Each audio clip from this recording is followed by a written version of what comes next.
اعوذ باللہ من الشیطان الرجیم بسم اللہ الرحمن الرحیم یوصیکم اللہ، اللہ تعالیٰ تم کو وصیت کرتے ہیں، تم کو حکم دیتے ہیں فی اولادکم، تمہاری اولادوں کے بارے میں، کہ للذکر، مردوں کے لیے مثل حظ الانثیین، وراثت میں سے دو عورتوں کے برابر حصہ ہے۔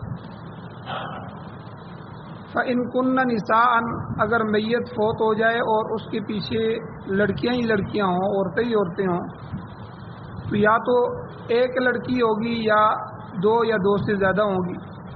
تو فَإِن كُنَّ نِسَاءً فَوْقَ اثْنَتَيْنِ، پس اگر عورتیں دو یا دو سے زیادہ ہوں تو فَلَهُنَّ ثُلُثَ مَا تَرَكَ، تو ان کے لیے 2 ثلث ہوگا اس میں سے جو اس میت نے ترکہ چھوڑا۔ جو میت کا مال ہے اس میت میں سے 3 حصے کیے جائیں گے اس کے مال کے، تو 2/3 یعنی 2 حصے تینوں میں سے، تو 2/3 حصہ وہ ان عورتوں کو، لڑکیوں کو ملے گا۔ وَإِن كَانَتْ وَاحِدَةً، اگر وہ اکیلی لڑکی ہے، اس کی ایک ہی لڑکی ہے، نہ لڑکے ہیں نہ اور کوئی ہے، تو فَلَهَا النِّصْفُ، تو اس ترکے میں سے، اس وراثت میں سے آدھا مال اس ایک لڑکی کو مل جائے۔ سورۃ النساء پارہ نمبر 4 آیت نمبر 11 کا پہلا آدھا حصہ تلاوت ہوا ہے، آپ نے ترجمہ سنا۔ اس آیت کے اس حصے کے 2 درس پہلے گزر چکے ہیں، آج تیسرا درس ہے۔ یہ وہ آیت ہے قرآن پاک کی کہ جس میں اللہ تعالیٰ نے وراثت بیان فرمائی کہ جب میت فوت ہو جائے تو جو کچھ بھی وہ پیچھے چھوڑتا ہے، مال یا جو ہے اپنے عزیز و اقارب، اس مال کو اس کے عزیز و اقارب میں کس طرح اور کس حصے سے تقسیم کیا جائے، کتنا ملے۔ تو سب سے پہلے یہ جو اولاد ہے، یہ الاول فالاول، جو پہلے رشتے ہیں ان کو پہلے دیا جائے گا۔ تو الاقرب فالاقرب، جو سب سے قریبی ہیں ان کو پہلے ملے گا، پھر بعد والے جو قریب ہیں ان کو ملے گا۔ تو چونکہ اولاد جو ہوتی ہے یہ میت کے سب سے زیادہ قریب ہوتی ہے، اس لیے میت کی جو وراثت ہے شریعت نے پہلے اولاد کا تذکرہ فرمایا۔ تو اس آیت کے ضمن میں 3 دور جو ہیں، جاہلیت کے دور میں وراثت کس طرح تقسیم ہوتی تھی، پھر اسلام کے ابتدائی دور میں کیا طریقہ کار تھا، پھر اسلام کا مکمل دور ہو گیا تو اس میں کیا طریقہ کار تھا، یہ تفصیل کے ساتھ پچھلے 2 درسوں میں بیان ہو گیا۔ اور یہ بات بیان ہوئی تھی کہ دور جاہلیت میں، زمانہ جاہلیت میں وہ 3 بنیادوں پر وراثت تقسیم کرتے تھے: نسب، متبنہ اور ولا۔ نسب کہتے تھے کہ جو اس کے اپنے نسب میں سے ہوں گے، ایک تو ان کو وراثت دینی ہے، اس میں بھی زیادتی کرتے تھے۔ جو بیوی ہوتی تھی اور بچیاں، ان کو عورت ہونے کی وجہ سے وراثت بالکل نہیں دیتے تھے۔ لڑکوں کو دیتے تھے لیکن ان میں سے جو نابالغ ہوتے تھے ان کو بھی نہیں دیتے تھے، جو بالغ ہوتا اس کو وراثت دیتے تھے۔ تو دوسرا ان کی بنیاد تھی متبنہ، منہ بولا بیٹا کسی کو بنا لیا، کسی سے لے کے پالا، لے پالک بیٹا، اس کو بھی سکے بیٹے کی طرح وراثت میں شریک کرتے تھے۔ تیسرا ولا تھا، جس سے دوستی ہو جاتی ہے، حلفیہ، قسم اٹھا کے آپس میں دوست بن جاتے، لنگوٹیے یار بن جاتے، ان کو بھی مرنے کے بعد گویا کہ وراثت میں شریک کرتے۔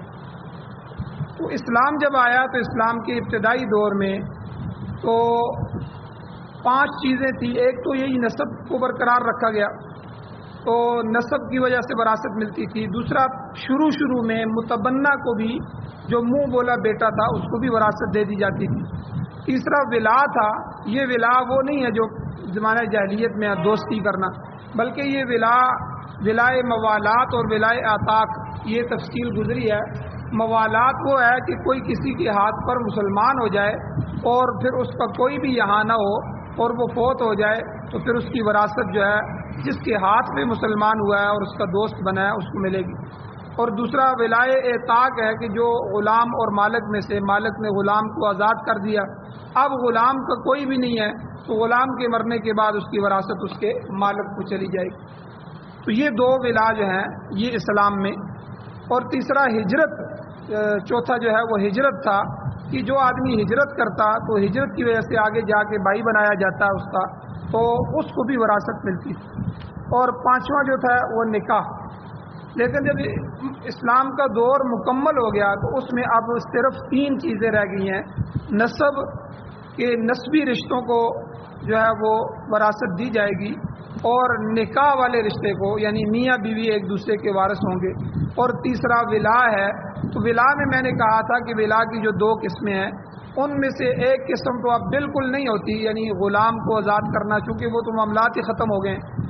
اور دوسری قسم ہے کہ کوئی آدمی کسی کے ہاتھ میں مسلمان ہو جائے، پھر وہ یہیں اسی ملک میں آگے رہ جائے اور اس کا کوئی رشتہ دار معلوم نہ ہو، اس کی مرنے کے بعد وراثت جو ہے اس کے مسلمان کرنے والے کو مل جائے گی۔ یہ صورت کیونکہ کبھی کبھی واقع ہوتی ہے تو اس لیے اس کا اطلاق بھی علی العموم نہیں ہے، عمومی طور پر معاشرے میں نہیں ہے۔ بس 2 ہی رشتے زیادہ رہ گئے، ایک تو نسب ہے کہ اس کے بیٹے بیٹیاں، اور کیا ہے دوسرا نکاح ہے کہ جس سے اس کا نکاح ہوا ہے۔ اور ایک بات یہ کہ اس آیت کا شان نزول کیا ہے، یہ بھی پچھلے درس میں گزر چکا ہے کہ حضرت جابر رضی اللہ تعالیٰ عنہ کی 2 روایات جو ہیں اس موضوع پر کہ شان نزول کے موضوع پر میں نے کل کے درس میں بیان فرمائی۔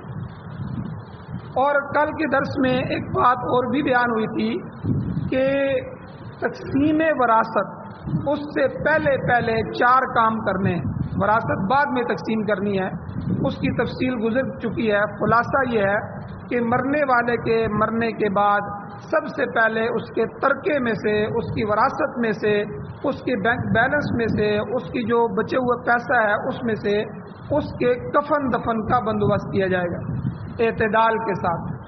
اور دوسرے نمبر پر کفن دفن کرنے کے بعد اس کے ذمے قرضوں کو دیکھا جائے گا، اگر قرضے ہوئے تو ان قرضوں کو سب سے پہلے ادا کیا جائے گا۔ پھر اس قرضے میں سے بیوی کا مہر بھی آتا ہے، اپنے عزیزوں کے اور دور کے بھی جو قرضے ہیں، سارے قرضے جو بھی معاملات ہیں ان کو حل کیا جائے گا۔ اور تیسرے نمبر پر پھر جو اگر مال بچ جائے قرضوں کو ادا کرنے کے بعد تو اس میں سے میت کی وصیت دیکھی جائے گی۔ کیا کسی کے لیے میت نے وصیت نہیں کی تھی کہ بھئی میرے مرنے کے بعد فلاں مسجد میں میرے پیسے دے دینا، فلاں مدرسے میں دے دینا، یا فلاں غریب مسکین کو دے دینا، یا فلاں کام نیک کر دینا، یا حج کی اس نے وصیت کی تھی میری طرف سے حج فرض تھا میں نہیں کر سکا تو میرا حج بدل کروا دینا، یا اس طرح کی کوئی اس نے وصیت کی ہو تو بچے ہوئے مال میں سے 3 حصے کیے جائیں گے۔ تو تیسرے حصے کے مطابق، تیسرے حصے سے زیادہ شریعت نہیں کہہ رہی کیونکہ وارثوں کا حق ضائع ہوتا ہے، اس لیے 1/3 مال میں سے اس کی وصیت کو لاگو کیا جائے گا۔ اب جب مال بچ جائے گا، اب چوتھے نمبر پہ جا کے وہ وراثت کو سمجھی جائے گی، اس کو تقسیم کیا جائے گا۔ تو یہ بھی کل کے درس میں تفصیلاً گزر چکا۔ اب آتے ہیں اس آیت کی طرف۔ اللہ تعالیٰ ارشاد فرماتے ہیں یوصیکم اللہ، لوگو اللہ تعالیٰ تمہیں وصیت کرتے ہیں، اللہ تمہیں حکم دیتے ہیں۔ یا اللہ کس بات میں حکم دیتے ہیں؟ فی اولادکم، تمہاری اولادوں کے بارے میں اللہ تمہیں حکم دے رہے ہیں، تمہیں بتا رہے ہیں کہ تم اس طرح کرنا، یہ کام جو میں تمہیں کہہ رہا ہوں وراثت کے مسئلے میں، تم اپنی اولادوں کے بارے میں میرے حکم کے مطابق تقسیم کرنا۔ تو یہاں یوصیک جو ہے عیسیٰ جو ہوتا ہے، عیسیٰ کا لفظ استعمال ہوا ہے، اس میں تاکید پائی جاتی ہے۔ تو اس لحاظ سے وصیت جو ہے یہ تاکیدی حکم کو کہتے ہیں۔ گویا اللہ تعالیٰ نے قانون وراثت کے آغاز میں اس بات کی طرف اشارہ کر دیا کہ یہ جو میں تمہیں حکم دے رہا ہوں وراثت کے، یہ عام حکم نہیں ہے کہ جس کی مرضی ہے کرے، جس کی مرضی ہے نہ کرے، یا اپنی مرضی سے کسی کو زیادہ دے دے یا کسی کو کم دے دے، یا اس میں رد و بدل کرنے کی اس کو اجازت ہو، ایسا نہیں، بلکہ یہ میرے احکام تاکیدی ہیں، تمہیں حکم ہے، ان کو ٹالا نہیں جا سکتا، بلکہ ان پر عمل درآمد ہر حال میں ضروری اور لازمی ہے۔ اب اللہ نے آگے حکم دیا کہ اس کا پہلا حکم اس قانون کا یہ ہے کہ للذکر مثل حظ الانثیین، ایک مرد کا حصہ 2 عورتوں کے برابر ہے۔ آپ دوسرے لفظوں میں اس کو یہ سمجھ لیں کہ ایک عورت کو ایک مرد کی نسبت آدھا حصہ ملے گا. اگر مرد کو 10 روپے وراثت میں مل رہے ہیں تو عورت کے لیے لڑکے کو اگر 10 روپے مل رہے ہیں میت کے تو جو لڑکی ہوگی اس کو 5 روپے ملیں گے. جتنے بھی لڑکے ہوں گے ان سب کو 10 روپے دیے جائیں گے اور جتنی لڑکیاں ہوں گی ان کو 5 روپے دیے جائیں گے. یعنی مرد کا حصہ لڑکی سے ڈبل ہوگا. تو یا یوں سمجھ لیں کہ اگر کسی مرنے والے کے پسماندگان میں پیچھے چھوڑے جانے والے رشتوں میں ایک لڑکا اور 2 لڑکیاں ہیں تو کل مال جتنا بھی ہے اس کو آدھا آدھا کر کے ایک حصہ لڑکے کو مل جائے گا اور باقی آدھا جو ہے وہ 2 لڑکیوں میں برابر بانٹ دیا جائے گا، تقسیم کیا جائے گا. آسان مسئلہ ہے کہ جو میت کے لڑکے لڑکیاں موجود ہیں تو بہن بھائی وہ آپس میں ہو گئے، تو ان بہن بھائیوں میں سے بھائیوں کا حصہ ڈبل ہے اور بہن کا حصہ اکیلا ہے، ایک حصہ ہے. اب بعض لوگ اس قسم پر اعتراض کرتے ہیں، ملحد قسم کے لوگ ہیں.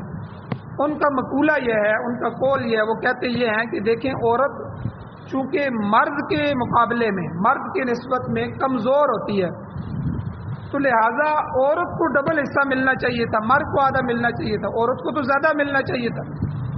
جبکہ اللہ تعالیٰ نے مرد کو دگنا حصہ دلایا ہے اور عورت کا حصہ آدھا کر دیا ہے مرد کے مقابلے میں. یہ اعتراض کرنے والوں نے اعتراض کیا تو علماء نے، اہل علم نے اس کا جواب دیا ہے کہ بھئی اس سلسلے میں یہ بات یاد رکھی جائے کہ انسان ناقص العقل ہے. انسان جتنا بھی بڑا ہو جائے وہ اس کی عقل کامل نہیں ہے، اس کی سوچ غلط بھی ہو سکتی ہے.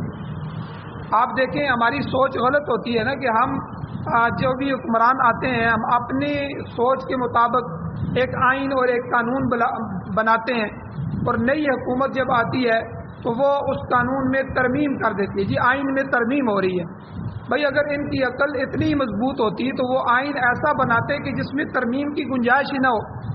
تو گویا کہ ہمارا ملک کا جو آئین اس میں ترمیم بھی کی جاتی ہے، بدلا جاتا ہے، اس میں تبدیلی کی جاتی ہے نئی حکومت میں. بعض دفعہ اسی حکومت میں بعد میں پھر اس کو بل پیش کر کے دوبارہ پارلیمنٹ سے جو ہے اس میں تبدیلی لائی جاتی ہے. تو یہ انسان کے ناقص العقل ہونے کی طرف اشارہ ہے کہ اس کی عقل ہر وقت صحیح فیصلہ نہیں کر سکتی، کمزوری بھی ہو سکتی ہے. انسان جو سوچتا ہے ہر لمحے وہ اس کے حساب سے صحیح ہوتا ہے، لیکن بعض دفعہ بعد میں جا کے پتہ چلتا ہے کہ میرا یہ فیصلہ صحیح نہیں تھا اور وہ اپنے فیصلے کو خود کہتا ہے کہ میں نے یہ غلط فیصلہ کیا. تو اس لیے دیکھیں تو یہاں اس سلسلے میں بھی یاد رکھیں کہ جو لوگ اس بات پر اللہ کے اس حکم پر اعتراض کرتے ہیں کہ اللہ نے کہا للذکر مثل حظ الانثیین کہ ایک مرد کا حصہ 2 عورتوں کے برابر ہے، وہ کہتے ہیں کہ بھئی عورت کو آدھا نہیں ملنا چاہیے، مرد کو آدھا ملنا چاہیے، عورت کو تو ڈبل ملنا چاہیے، عورت کمزور ہے.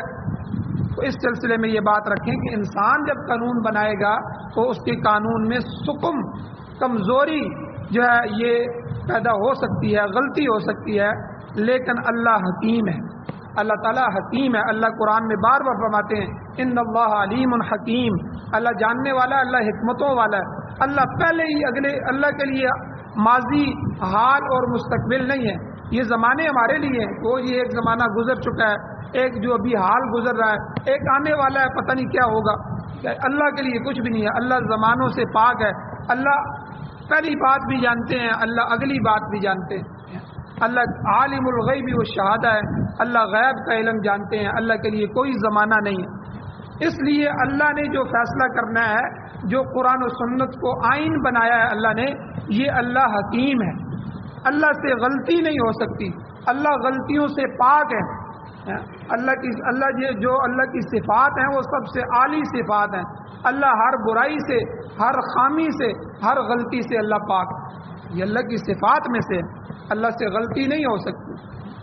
تو اس لیے اللہ تعالیٰ نے جو قانون وراثت بنائے ہیں تو یہ بھی عین فطرت کے مطابق بنائے ہیں اور فطرت کے مطابق ہیں، اس میں کوئی غلطی نہیں، اس میں کسی فریق کے ساتھ کوئی زیادتی نہیں. اب علماء نے جواب دیا ہے کہ بھئی اس بات میں غور فرمائیں کہ لڑکی جو ہے اس کی آخر کار شادی ہو جاتی ہے، لڑکی بیائی جاتی ہے. اب اس کا جو خرچہ ہوتا ہے، لڑکی کا خرچہ اللہ تعالیٰ نے جب لڑکی پیدا ہوتی ہے تو لڑکی کا خرچہ اللہ نے ماں باپ پہ ڈال دیا، والدین پہ، والد پہ خاص کر کے ڈال دیا. بھائی اس بچی کو پالو. اب وہ بچی جوان ہو رہی ہے، اس کی تعلیم کے خرچے، اس کے کپڑوں کے خرچے، اس کے کھانے پینے کے خرچے، یہ سارے والدین پر ہیں. اور اگر اللہ نہ کرے اس کا والد فوت ہو جائے تو والدہ فوت ہو جائے تو اس کے اخراجات بھائیوں پہ آ جاتے ہیں کہ بھائی تمہاری بہن ہے تو اب اس کے اخراجات اٹھاؤ، اس کو پالو، اس کو جو ہے تعلیم کے بندوبست کرو. حتیٰ کہ شادی کی ذمہ داری بھی بھائیوں پر آ جاتی ہے آپ نے اس کی. تو اگر شادی ہو جائے تو شادی کے بعد عورت کے خرچے اللہ نے نان، نفقہ، رہائش وغیرہ یہ خاوند کے ذمہ لگا دیا ہے. نکاح ہوتے ہی ٹھیک ہے، حضور علیہ الصلوۃ والسلام کا ارشاد مبارک بھی ہے، حدیث میں آتا ہے کہ بیوی کا مکان، بیوی کی خوراک، بیوی کا لباس اور دیگر ضروریات زندگی جتنی بھی ہیں یہ مرد کے ذمے ہیں. وہ اپنی مالی حیثیت کے مطابق عورت کی یہ ضروریات بہم پہنچانے کا ذمہ دار ہے. تنخواہ جتنی ہوگی اس کے اخراجات جتنے اس کے معاملات ہوں گے، اگر 20,000 تنخواہ ہے تو اس میں سے اس کے حساب سے اس کو خرچہ دے، زیادہ ہے تو زیادہ دے، لیکن یہ ذمہ داری خاوند کی ہے. تو چنانچہ اسی نسبت سے عورت کی ذمہ داریاں کم ہو گئی. لہذا اللہ تعالیٰ نے جب وراثت کا مسئلہ بیان فرمایا تو اللہ نے مرد کا حصہ زیادہ رکھا ہے اور عورت کا حصہ کم رکھا ہے، کیونکہ عورت کی ذمہ داری ہمیشہ مردوں پر رہی ہے. جب عورت چھوٹی تھی تو اس کے اخراجات والدین پر تھے. اگر والدین نہ ہو، عورت بڑی ہو جائے یا چھوٹی ہو، اس کے اخراجات بھائیوں پر چلے جاتے ہیں. اور اگر بھائی نہ ہو، شادی ہو جائے عورت کی بعد میں تو وہ خاوند پر چلے جاتے ہیں. اور خاوند بھی فوت ہو جائے تو عورت ماں کی حیثیت میں باقی رہتی ہے تو اس کے خرچے اخراجات بیٹوں پہ چلے جاتے ہیں. تو اس لیے عورت کمزور نہیں ہے، اور اگر جسمانی کمزور ہے، عقلی کمزور ہے، ناقص العقل والدین، تو اللہ تعالیٰ نے اس کی ذمہ داریوں کو بھی تقسیم کر دیا. اس لیے اس کو زیادہ وراثت کی بھی ضرورت نہیں ہے. پھر بھی انصاف اللہ نے کیا ہے کہ اس کو مرد کے مقابلے میں آدھی وراثت دی. ایک بات یہ، ایک جواب علماء نے دیا ہے. دوسری بات یہ ہے کہ دیکھو اللہ تعالیٰ نے عورت کا حصہ دونوں طرف سے رکھ دیا ہے. اب والد فوت ہوتا ہے، والد کے مرنے کے بعد بھی بیٹی کو آدھا حصہ مل رہا ہے. اور اگر عورت کی شادی ہو جاتی ہے، خاوند ہے تو خاوند فوت ہو جاتا ہے تو خاوند کی طرف سے بھی عورت کو حصہ مل رہا ہے. تو دونوں طرف سے وراثت اللہ نے اس کی رکھ دی ہے. تو اس طرح عورت ماں باپ اور خاوند دونوں طرف سے وراثت کی حقدار ہے. اس کے مقابلے میں اگر آپ مرد کو دیکھیں تو مرد کو تو صرف باپ سے وراثت مل رہی ہے، اور بالعموم مرد کو بیوی کی وراثت عملی طور پر پہنچتی نہیں ہے، کیونکہ بسا اوقات عورت کی جو جائیداد ہوتی ہے وہ ہوتی نہیں ہے. اگر بالفرض جو ہے وہ ہو بھی تو وہ بھائیوں میں اکثر جو ہے وہ اس کو دیتے نہیں ہیں یا اس میں. تو اگر بالفرض کوئی شخص عمر بھر نکاح نہیں کرتا تو نہ اس کی بیوی ہے نہ اس کی طرف وراثت کی امید ہے. تو مقصد یہ ہے کہ اللہ تعالیٰ نے جو بھی قانون قرآن میں مقرر کر دیے ہیں، قرآن و سنت میں اللہ کا فرمان ہو، نبی کا فرمان ہو، تو قرآن و حدیث میں، قرآن و سنت میں جتنے بھی قوانین ہمارے لیے ہیں ان پر اعتراض کی گنجائش نہیں.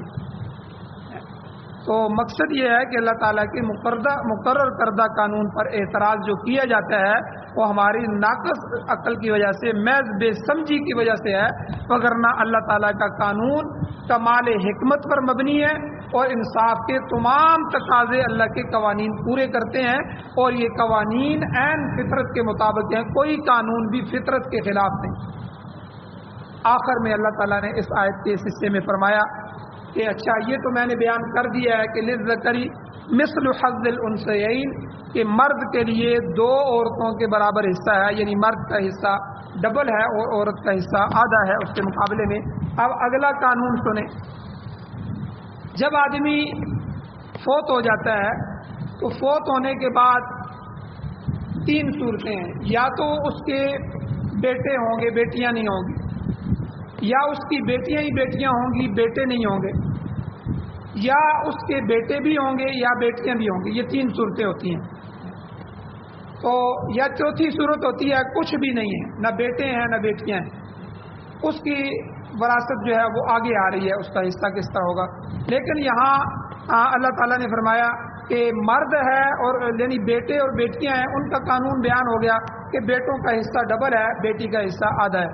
اب اگلا قانون اللہ نے بیان فرمایا اگر بیٹیاں ہیں تو پھر اس کی پھر دو صورتیں ہیں, یا تو ایک ہی بیٹی ہوگی میت کی, یا دو یا دو سے زیادہ بیٹیاں ہوں گی. یہ دو صورتیں ہیں بیٹیوں کی صورت میں.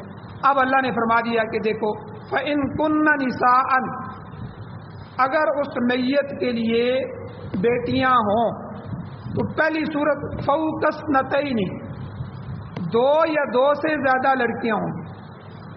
تو اب آپ نے وراثت جتنا بھی مال ہے میت کا, یعنی ان کے والد کا جتنا بھی مال ہے, وہ 10 لاکھ روپے ہیں, زمین ہے, مکان ہے, جائیداد ہے, ٹھیک ہے, اور گاڑیاں ہیں, گھر کا سامان ہے, ٹھیک ہے, جتنا بھی ترکہ ہے اس کا وراثت جو اس نے چھوڑی ہے, جتنا بھی مال ہے, ٹھیک ہے, اگر دو یا دو سے زیادہ لڑکیاں ہی ہوں, خالی لڑکا کوئی بھی نہ ہو, تو فَلَهُنَّ ثُلُثَا مَا تَرَكَ. اللہ کہتے ہیں ان سب کو کل ترکے میں سے, کل مال میں سے 2/3 حصہ ملے گا. کل مال کو 3 حصوں میں, مثال کے طور پر مثال دیتا ہوں, 3 لاکھ روپے میت نے چھوڑے ہیں, تو لڑکا بھی کوئی نہیں ہے, لڑکیاں ہی لڑکیاں ہیں, اور لڑکیاں بھی 2 ہیں یا 3 ہیں یا 4 ہیں یا 5, یعنی 2 یا 2 سے زیادہ ہیں. تو اس 3 لاکھ میں سے 2/3 حصہ, 2/3 اسے کہتے ہیں کہ 2 لاکھ روپیہ, یعنی تیسرا حصہ 1 لاکھ روپیہ بنتا ہے, تو 2/3 2 لاکھ بن گیا. تو یہ 2 لاکھ ان لڑکیوں کو چلا جائے گا. تو باقی جو 1/3 یعنی 1 لاکھ روپیہ بچ گیا ہے وہ دوسرے رشتہ داروں میں تقسیم ہو جائے گا. اور اگر کوئی دوسرا رشتہ دار موجود نہیں ہے, یہ 2 لڑکیاں ہی لڑکیاں ہیں, باقی اس کا کوئی میت کا والد والدہ یعنی ان لڑکیوں کا دادا بھی نہیں ہے, کوئی اور جو ہے چاچا بھی نہیں ہے, کوئی اور وارث نہیں ہے, تو یہ تیسرا حصہ بھی جو دوسرے وارثوں کے لیے تھا یہ بھی لوٹ کر دوبارہ ان لڑکیوں میں تقسیم ہو جائے گا. یعنی پھر اس صورت میں کہ اگر کوئی وارث اور موجود نہ ہو تو پھر یہ سارا کا سارا حصہ پھر دوبارہ لڑکیوں کا بن جائے گا. ایک تو اللہ نے یہ بیان فرمایا, یہ اس صورت میں ہے جب میت کی 2 یا 2 سے زیادہ بچیاں موجود ہیں. آگے اللہ نے فرمایا وہ ان کانت واحدۃ, اگر ایک ہی لڑکی ہے, پسماندگان میں صرف اس نے ایک ہی لڑکی چھوڑی ہے, نہ اس کے ساتھ اس لڑکی کے ساتھ کوئی ان کا بھائی ہے, یعنی اس کے بیٹے بھی کوئی نہیں ہے اور باقی بیٹیاں بھی نہیں ہیں, ایک ہی لڑکی ہے, ٹھیک ہے, تو اس کے لیے فلاح النصف, پھر 2/3 حصہ نہیں ہوگا, اس کل مال میں سے جو ہے نصف حصہ اس بیٹی کو دیا جائے گا. اور باقی جو نصف ہوگا وہ اس میت کے باپ کو, بھائی کو, چچا کو, چچا زاد کو, ٹھیک ہے, اگر وہ ہوں تو ان کو ملے گا. اگر بالکل کوئی رشتہ دار نہیں ہے تو وہی صورت ہے کہ یہ بقیہ نصف حصہ بھی لوٹ کر دوبارہ اسی لڑکی کو مل جائے گا, وہ اسی کے حصے میں آ جائے گا. تو اس آیت میں اللہ تعالیٰ نے نسب کی بنیاد پر سب سے پہلے اولاد جو ہوتی ہے اولاد کے حق کو ذکر فرما دیا. اب انشاءاللہ کل کے درس میں آگے دوسرے نمبر پر ماں باپ کے حقوق کا ذکر آ رہا ہے کہ وراثت میں ماں باپ کو کس صورت میں ملے گا اور کتنا ملے گا. تو بہرحال آج کے درس کا خلاصہ یہ ہے کہ میت فوت ہو گیا اور میت نے اس کے پیچھے جو ہے وہ لڑکے لڑکیوں کے مسئلے میں 4 صورتیں ہیں, یا تو اس کے لڑکے ہی لڑکے ہوں گے, یا اس کی لڑکیاں ہی لڑکیاں ہوں گی, یا اس کے لڑکے اور لڑکیاں دونوں ہوں گی, یا جو ہے اس کا کچھ بھی نہیں ہوگا, میت کی اولاد ہی نہیں ہوگی. اب اس صورت میں آج کے درس میں جو وراثت بیان ہوئی ہے کہ اگر لڑکے اور لڑکیاں دونوں موجود ہیں, مثال کے طور پر 2 لڑکے ہیں, 3 لڑکیاں ہیں, ٹھیک ہے, 1 لڑکا ہے, 2 لڑکیاں ہیں, کوئی بھی لڑکے اور لڑکیاں دونوں موجود ہیں, تو لڑکیوں کے حصے کے مقابلے میں لڑکے کو ڈبل ملے گا. تو لڑکیوں کا حصہ آدھا ہوگا, لڑکے کا پورا ہوگا, ڈبل ہوگا. اور ایک صورت تو یہ بیان ہوگی. دوسری صورت یہ ہے کہ لڑکے کوئی نہیں ہے اس کے میت کے, لڑکیاں ہی لڑکیاں ہیں. پھر 2 صورتیں بن جاتی ہیں, یا تو ایک لڑکی ہوگی یا اس کی 2 یا 2 سے زیادہ لڑکیاں ہوں گی. اگر ایک جو ہے اس کی 2 یا 2 سے زیادہ لڑکیاں ہیں تو پھر